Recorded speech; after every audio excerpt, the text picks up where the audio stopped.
Welcome to the Meat and Potatoes podcast. Today we're here with Abi Noda, who is the co-founder and CEO of DX. How are you? Doing great. Thanks for having me. Thank you for coming down. You're in Midway, Yeah. beautiful part of the world. Yep. Originally from Chicago. Chicago, bounced around a little bit, but here in Utah now. Cool. And a computer science degree from University of Illinois. Incomplete degree, but I did attend. Very cool. Is that a pretty campus? It is, yeah. I watched the football games there, and it looks like a beautiful little place. Yeah. All right, so let's talk about DX, and let's start with like the founding story, because you've had a few good companies and exits over the years, and now you're focusing on DX. Tell us why. Yeah, so the story of DX really begins probably 5 or 6 years ago. I was an engineering manager, a VP of engineering at a small startup, and my boss came to me and said, hey, everyone on the leadership team has metrics where we're reviewing them every month. We'd like engineering to have some metrics. And this really just sparked a journey that's taken me all the way to really the creation of DX. But the gist of the problem is that at the time, I was struggling to figure out what metrics would be both meaningful for the business, but also things that were actual healthy drivers and things to focus on for the engineering team. And I've spent the last 5 years trying to solve this problem.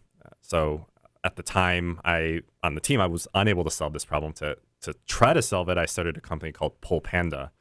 And one of the things Panda did was analyze all the activity of developers. So it would look at the source control tools like GitHub and GitLab, project management tools like Jira. It would scrape all the data from these systems and generate metrics that would try to shine light on the performance of these teams and the productivity of the developers. When I went to GitHub, when Panda was acquired, I also focused on this problem because GitHub was very interested in building a solution around this. And the long story short is that I realized that this approach was a dead end, and DX was created as a different approach to solving the same problem. Okay. Very interesting.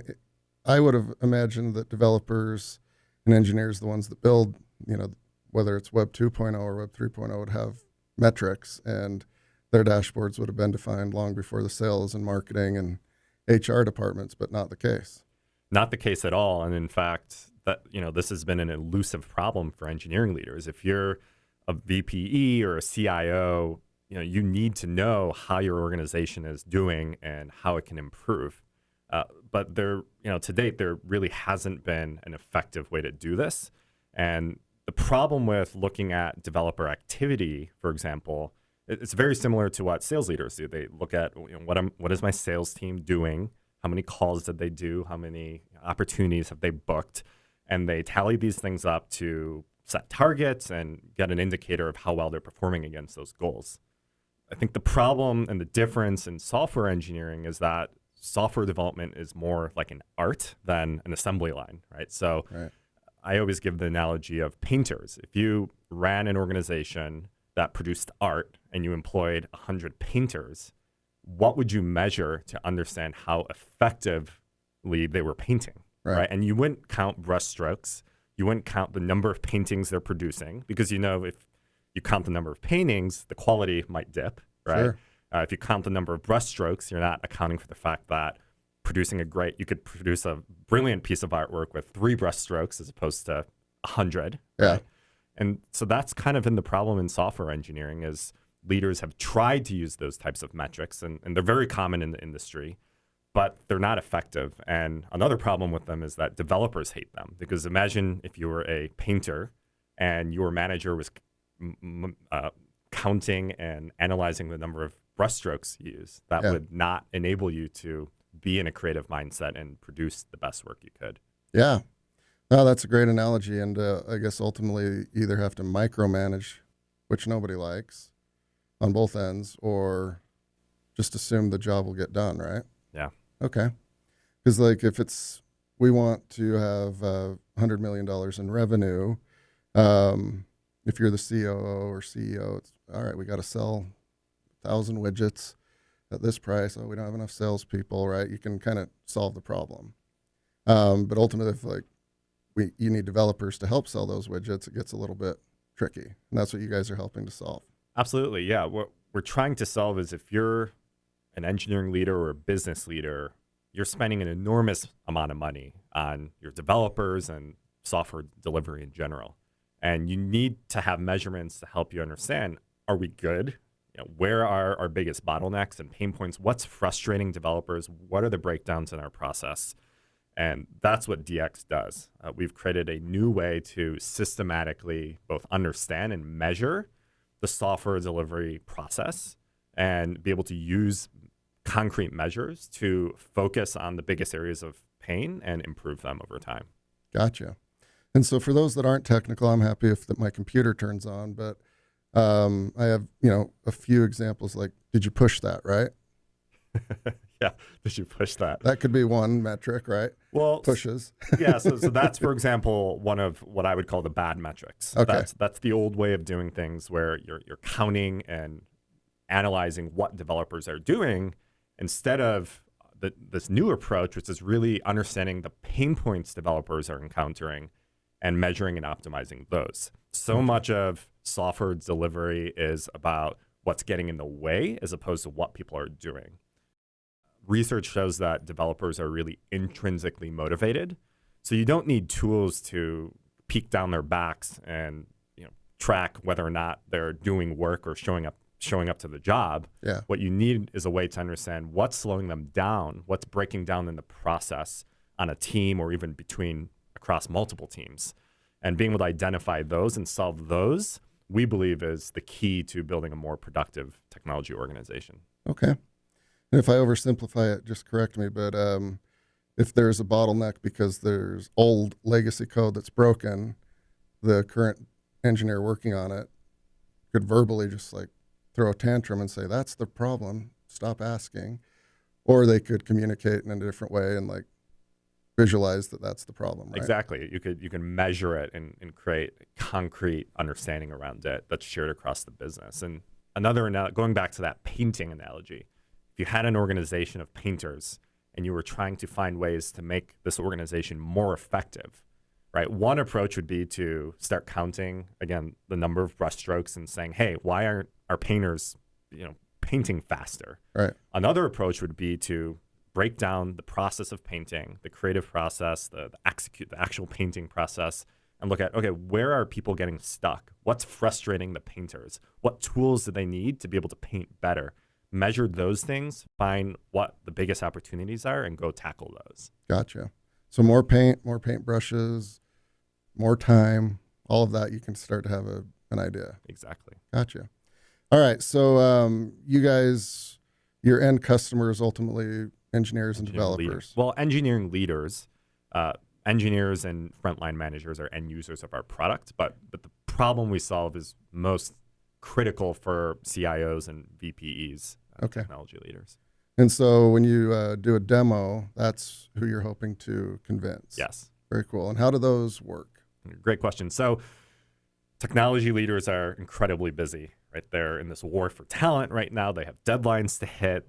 They're managing tons of complex projects. And so getting time and attention with them is difficult. So when we're lucky, we're able to get a conversation with a CIO or a VPE. But a lot of times we're kind of working our way up through the organization. So we'll find a champion, whether that's a frontline engineering manager or maybe someone in middle management, like an engineering director. Oftentimes now we're actually working with teams that are dedicated to solving developer productivity. So a lot of mid to large size organizations have what are called developer productivity teams or platform teams. They have different names we're learning. And so oftentimes we'll start by presenting what we do to those types of stakeholders who then maybe pilot the product or champion it within the organization to give us an opportunity to build the business case for the VPE or CIO. Okay. And then if you do get the champion, they're going to tell their superiors or just others on their team, I am happier and more productive because DX, right? Pretty much. I mean, the gist of our pitch is that DX gives you a way to systematically make your developers happier and more productive. In terms of the shift it creates within an organization, it takes something that's right now just a bunch of anecdotes and intuition, people, like you mentioned, just people venting about certain problems that come up. Yeah.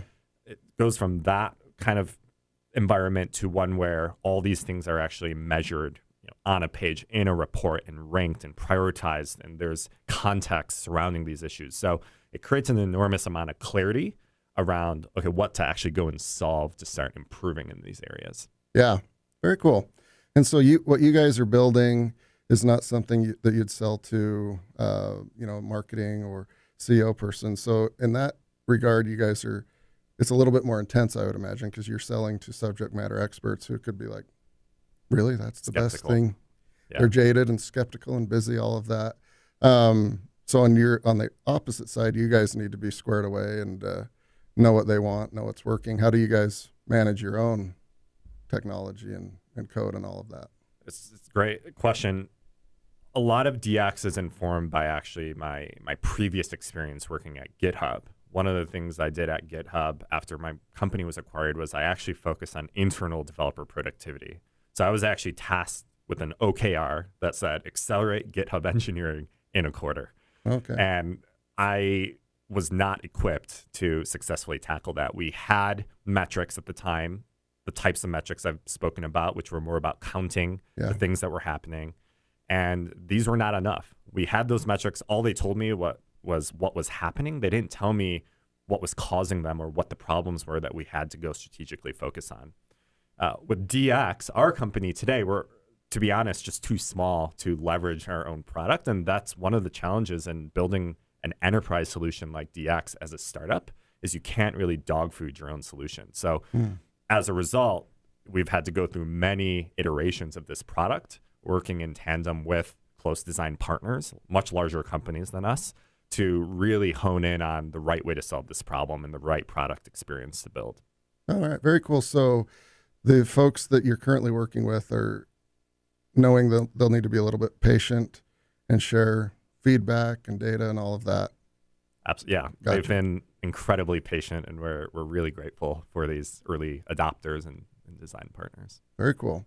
And that goes back to just like basic kindness and decency, right? Like they're taking a risk on you guys because it's good team, good product. Absolutely. I think these early adopters and design partners, more than anything, just believe in this vision we have. They believe that there's this progression happening in the industry towards focusing on what is called the developer experience, and that the ways we need to measure that need to change as well. And so in the early days, we were just pitching this story and this vision, and there were some engineering leaders for whom it resonated with, and others who thought we were wasting our time. And the ones who believed in us are the ones who became design partners and who were, luckily, most of them we're still working with today. Fantastic. So I imagine as a team scales with actual humans, either in their home office or in the office, the CIO or CTO gets to a point where it's like, I could do 5, I could do 10, but now I don't really have a clear picture. That's part of what you guys would help solve, right? Absolutely. The problems we solve are greater the larger the organization. But what's interesting is that the problems we solve are really resonant with small teams as well. I like to give myself this example oftentimes, which is that when I think about it, I have no idea. Grayson, my co-founder, for example, I really don't know how he feels about a lot of our processes, a lot of friction points, a lot of the ways we're doing things. And if you talk to people on small teams and you give them a list of different dimensions and facets of the work experience, most people are actually really curious to know what the other people on their team think about it. And so surprisingly, we've found a lot of excitement and enthusiasm around what we do, even at the team level, not just the organizational level. And that's really important to what we do, because we've always envisioned this not just being a tool for executives, for them to see into the organization, but something that individual teams can use to get an understanding of their own pain points and use that to improve. Gotcha. So in the animal kingdom, like ants and bees are very, very productive, and maybe sloths and koala bears are not. In the engineering and developer world, are there any companies or organizations that you just inherently know are very productive on the engineering and development side, and others that you can clearly see are not? Absolutely. You look at a company, for example, like Stripe or Chime, their success is reflected in their business performance. But for those who are in the industry, there's also clearly things they're doing that are helping them be effective. There's an entire academic field that's focused on understanding, okay, what are the things they're doing that are making them more effective? But one of the trends we're seeing is the shift into focusing on developer experience. So if you look at the kind of story arc of or history of technology organizations, there's been many big shifts. So there was waterfall to agile, then there was the advent of cloud infrastructure and the adoption, the migration to the cloud. Then more recently, there were modern DevOps cultures and practices that were being focused on. And I think right now you're actually seeing a shift toward focusing on developer experience. And what this really means is that these innovative organizations are treating their developers just like they do their customers. So they're listening to their developers, they're understanding what are their biggest pain points. And then they're investing in solving those pain points, whether it be through tools, the culture of the organization, or the practices and processes. Gotcha. So like technology, but then old fashioned, just like, is this a good team chemistry? Exactly. Culture, if you look at all research done across all fields of business, culture, things like psychological safety, dependability, those always come up as the top drivers of team and business performance. Yeah, gotcha. And then you've mentioned that you've had a few successes and exits there. What are you applying to DX that you learned in that process? It's a great question. One of the things, first of all, I think every company is so different. So there's some experience that carries over, but there's so much that you just have to figure out and learn every time you start anything new. And so I'm constantly humbled and feeling stupid about the mistakes I'm making now. A couple things that I think I've been able to leverage from my past experience, and one of them is this focus and understanding of what makes a good product experience for a developer. As we know, developers are kind of their own breed, right? And they have a very high standard for the tools, technology tools that they use because they're technologists. Yeah. And so one of the things I took away from my previous company, Panda, was just how difficult it was to create an experience that all developers were happy with. One of the things my previous company did was had a simple reminder tool. So the tool would just automatically remind developers about code reviews that they had to do.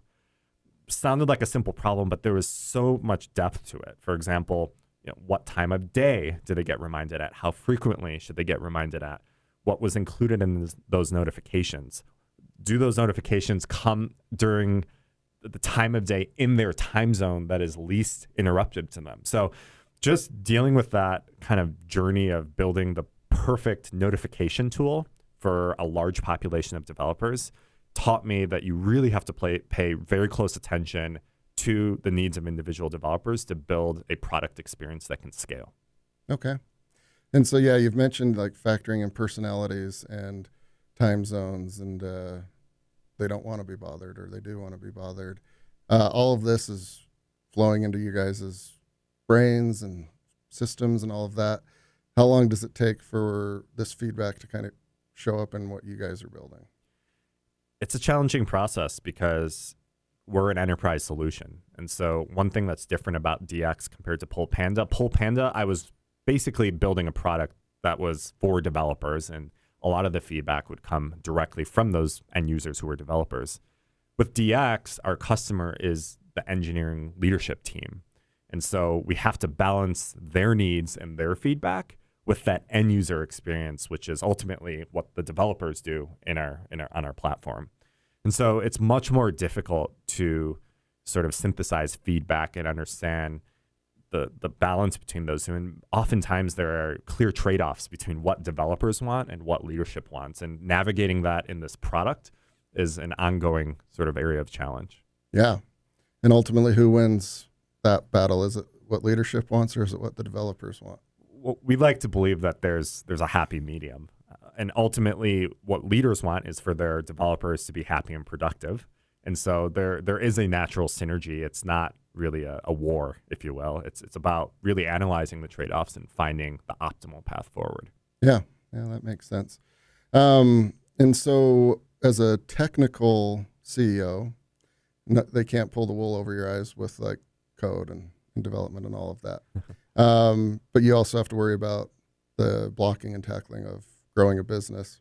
How do you kind of divide up those duties and kind of frame your day to handle all of it?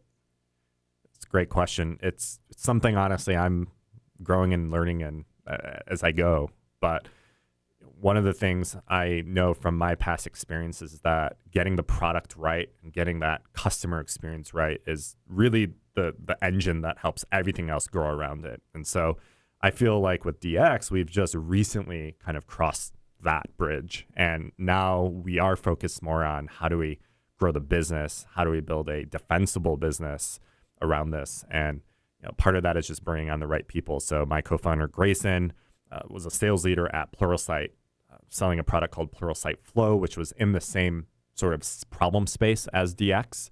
We recently brought on a new head of marketing named Brooke. She's also worked in this space in the past and brings a lot of stellar sort of tactical experience in growing an audience. So we're figuring it out as we go, but bringing on the right people, I think, is really key to that, especially for a technical founder like myself who doesn't have as much of a background in the go-to-market side of a business. Yeah. And so you'd be a little bit more happier on the technical side and not so much on the fundraising side and the marketing side, and you build your team out accordingly. Yeah, I do enjoy marketing because I believe part of product is telling a story, and marketing is also about telling a story. So yeah. I'm not maybe as adept on the tactical side of marketing, but I do like telling stories to customers and telling the story of what we're doing. Yeah. Well, that's why you're here, I guess. That's why I'm here. All right. And so there's lots of ways to raise money or not. You can bootstrap it. You can get a loan, friends, family, lots of ways. More than existed 10 years ago for sure. But you guys did a small round from operators, and there's a few listed on your website, CTO of GitHub, CEO. And so these are what it looked like were technical and developers that thought highly enough of you and your product and your team to invest. What was the strategy behind that?